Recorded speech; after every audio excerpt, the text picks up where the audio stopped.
আজ পর্যন্ত কোনোদিন মুসলমানদের উৎসব শবে বরাত একটা হিন্দু মসজিদে দেখার জন্য আসলো না। মুসলমানদের উৎসব শবে কদর একটা হিন্দু কোনোদিন চাওয়ার জন্য আসলো না। মুসলমানদের উৎসব রমজান মাসের রোজা একটা হিন্দু কোনোদিন তোমার সাথে সমাজ করার জন্য রাখলো না। একটা হিন্দু কোনোদিন তোমার ঈদের নামাজে আসলো না। একটা হিন্দু কোনোদিন তোমার সাথে জুমার নামাজে অংশগ্রহণ করলো না। তোমাকে দেখার জন্য পর্যন্ত আসলো না। তার কারণ হলো হিন্দুরা মনে করে এটা মুসলমানের উৎসব, আর তুমি মুসলমান হইয়া হিন্দুর দুর্গা পূজায় কিভাবে গেলা?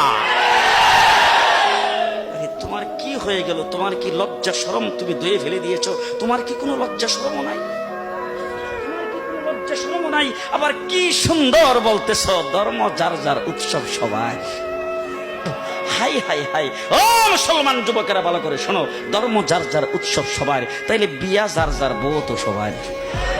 জি, বিয়ে যার যার বউ সবার, পুষ্কুনি যার যার মাস সবার, গাছ যার যার ফল সবার, ক্ষেত যার যার ফসল সবার, দোকান যার যার মাল সবার।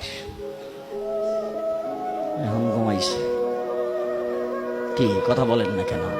তাহলে আমার দোকানের মাল যদি আমার হয়, আমার ক্ষেতের ফসল যদি আমার হয়, আমার গাছের ফল যদি আমার হয়, আমার গাছের নারিকেল যদি আমার হয়, আমি বিয়ে করলে বউ যদি আমার হয়, মুসলমান আমার পুষ্কুনির মাস যদি আমার হয়, তাইলে ধর্ম যার উৎসব তার।